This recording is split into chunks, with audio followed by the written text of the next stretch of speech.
All right, friends, welcome back to the second edition of our 2000s metal tier list. I wish that I was talking about all the amazing things in this image. I wish that I was talking about Destiny's Child and the Nintendo DS and Soulja Boy and flip phones, Mean Girls and Von Dutch and the OG iPod. I wish I was talking about all of that, but I'm not. I'm talking about something much less cool, which is metal, your favorite topic. And today we'll talk about your favorite 2000s metal bands. I will put them on a list, and then you can argue with me and tell me why all my opinions are wrong. That's my role in this world. You know, some people were put on this world to be a firefighter, or I don't know, maybe an astronaut, or, you know, maybe to be a spiritual leader. I was put here on this earth to have opinions about music so that other people can yell at me and talk on Reddit about how awful all my opinions are. That's what I was put on this earth to do.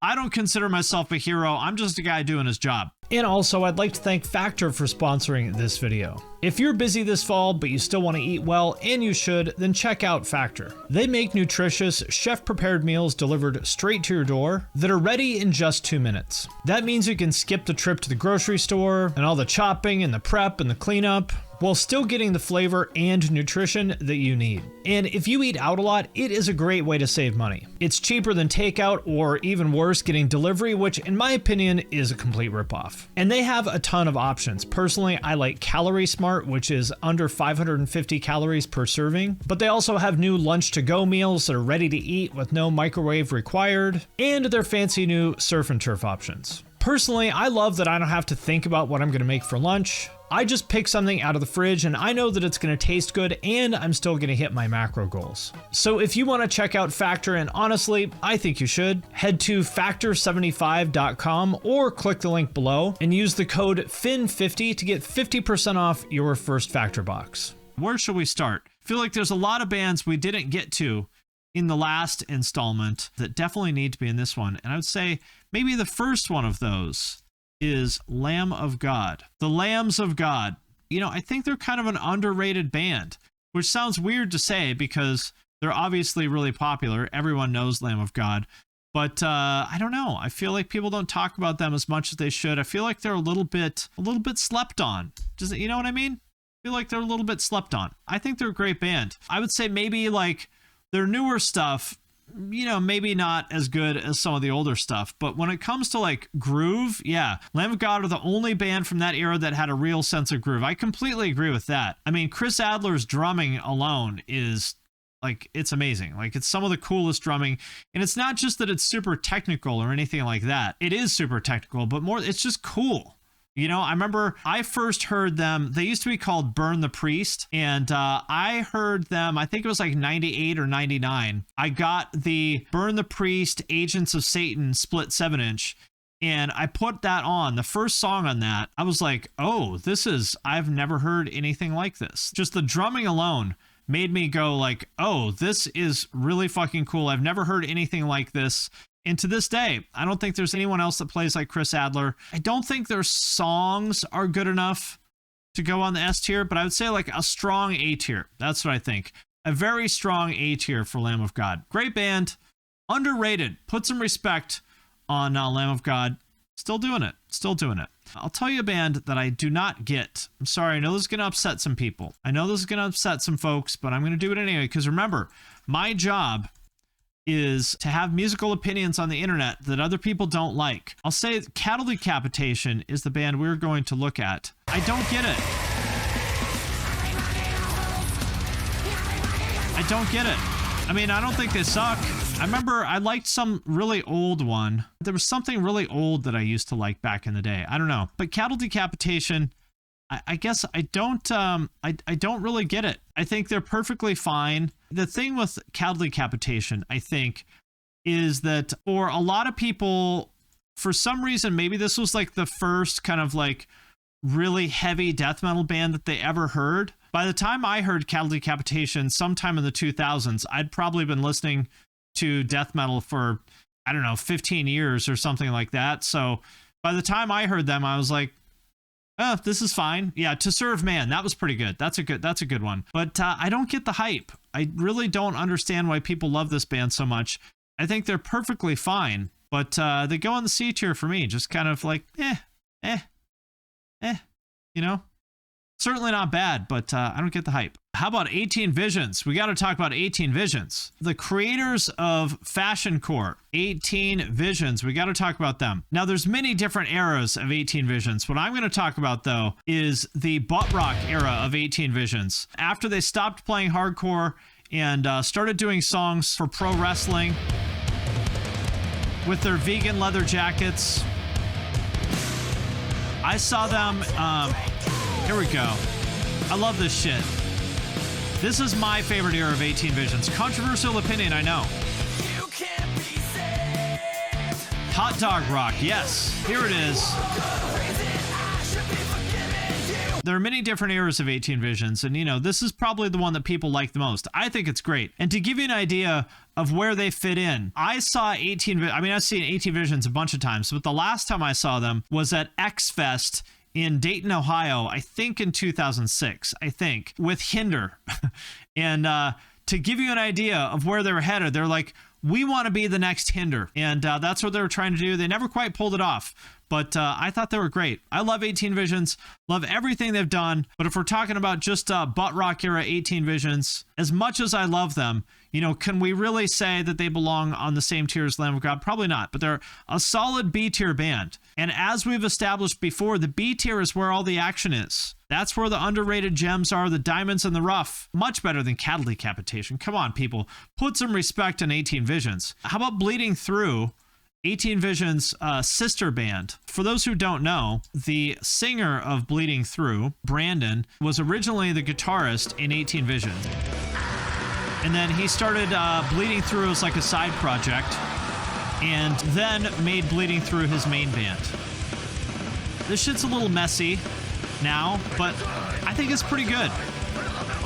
I think you could very credibly say Bleeding Through, believe it or not, was the original Lorna Shore, because they had the blast beats, they had the black metal riffs, they had the keyboards and symphonic stuff. Listen, Bleeding Through walked so Lorna Shore could run. It's true. It's a fact. Are they the best band in the world? I don't think so, but they're damn good. I always liked them. I'm going to put them on the same tier as 18 Visions, right? Got to put them on the B tier. Again, not a bad thing. You know, B tier is solid. That's where the action is. You know, wherever Bleeding Through lands, that's where 18 Visions lands, and vice versa. That's what I think. How about Dragonforce?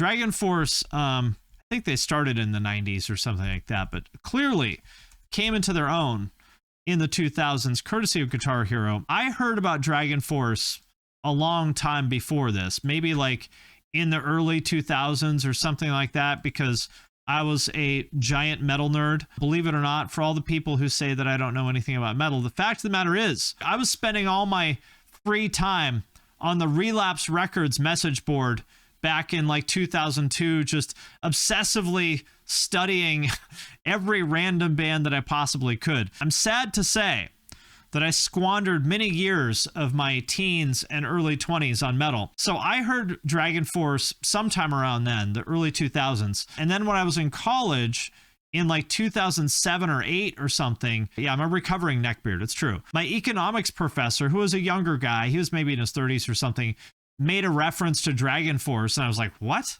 And I noticed people like wearing some of their shirts and stuff around campus, and I was like, how the fuck do these people know who fucking Dragonforce is?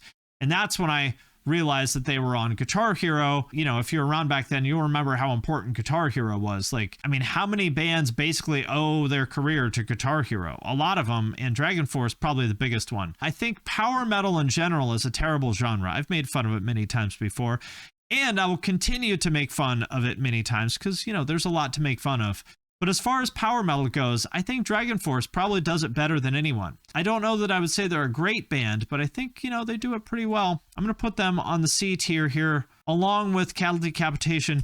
Would I choose to listen to Dragonforce? Not necessarily, but, you know, I think they're a good band. They're solid. They do it as well as it can be done. They play a terrible, terrible genre of music, but within the confines of a terrible genre of music, they do it, I think, as well as you could. How about Gojira? Gojira, very interesting band to me. I made a whole video about this. But Gojira is one of these bands that like everybody holds up as like the best band in the world. I don't get it. I like Gojira, don't get me wrong, but to me this sounds like it could be on Trustkill, you know? This sounds like Trustkill metalcore to me. The vocals kind of rough. I have to find the whales. I don't get it. Yeah, the vocal's not good. For me personally, I know a lot of people are not going to like this. It's going to be a lot of comments. I can tell already. I can predict a lot of very angry comments about this.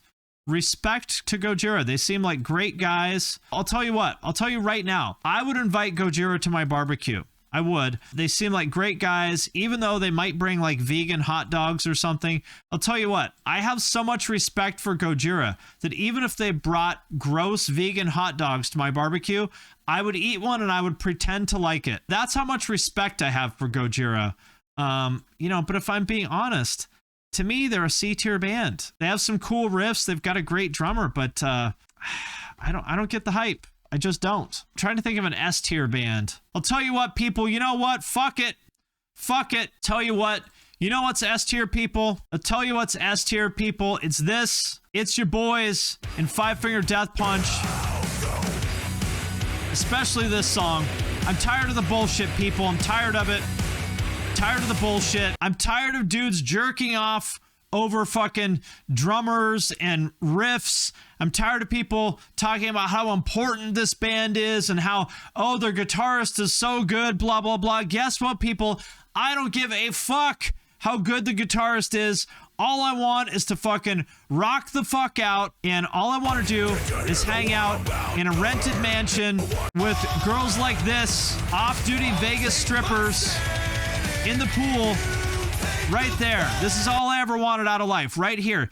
In this frame right here, you've got the regional MMA fighter who's like 5-3. His biggest win is like over some UFC washout, you know, that was like 38 years old or something like that. That's his claim to fame. We've got Ivan here with his dog tags on. We've got the strippers partying in the fountain. This is all I ever wanted out of life.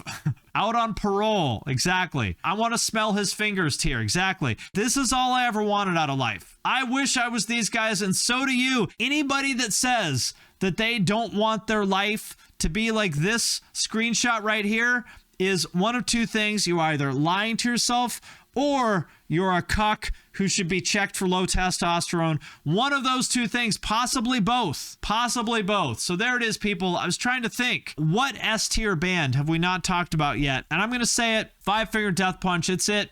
I'm trying to help you, people. I'm trying to help you break out of your ways. Less time jerking off over guitars.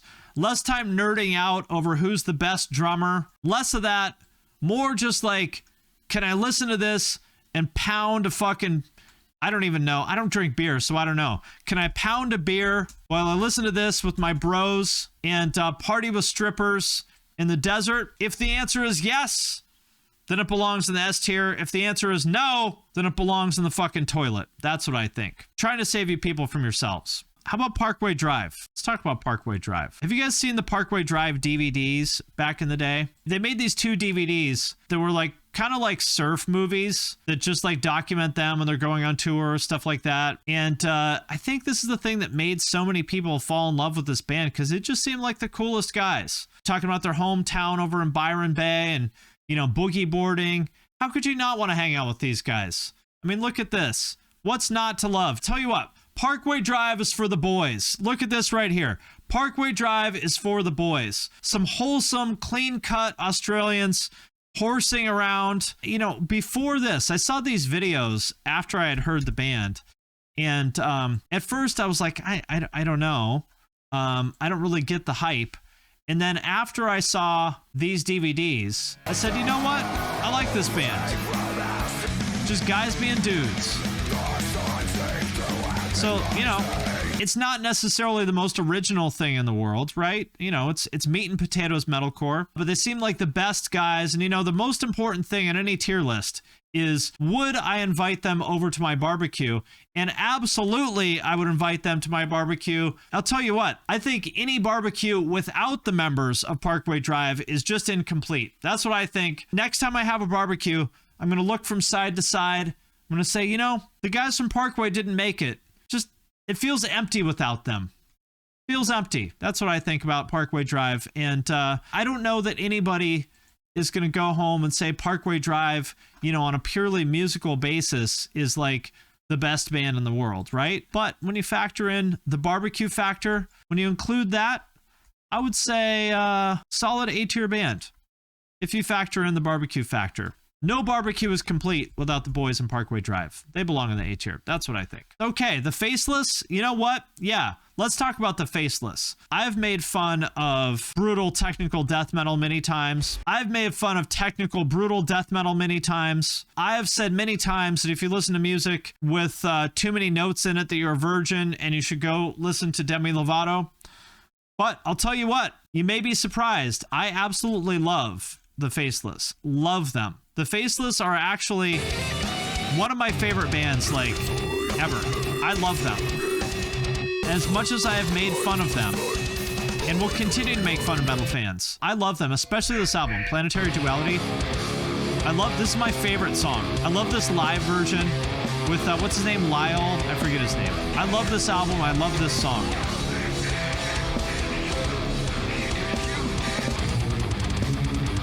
Love this shit. It is a masterpiece. It is.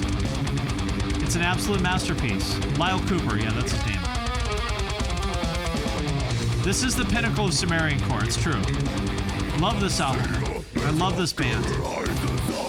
I even love this shit, which a lot of people do not like. This album, which a lot of people don't like this stuff. I love this album. I love it. I love everything the Faceless has done. Objectively speaking, can we consider them an S-tier band? Maybe not, but you know what? This is my tier list, goddammit, and in my book, the Faceless are an S-tier band. One of the absolute best to ever do this style ever. As far as I'm concerned, classics. I can listen to the Faceless for like an hour straight. And there are very, very, very few bands that I could say that about. Like I'll put on, you know, Planetary Duality and just listen to it for an entire hour straight. It's calming. You know what I mean? It's calming, which sounds weird considering that it's like, you know, a million notes a minute, but I don't know. Very calming to me. I love it. They're an S-tier band in my book. It's my tier list. I can do it if I want to. That's my opinion, and I'm sticking to it. So there it is, people. That does it for the 2000s metal tier list. Part 2. Join us another time, perhaps, for part 3. I want to smell his fingers tier. Exactly.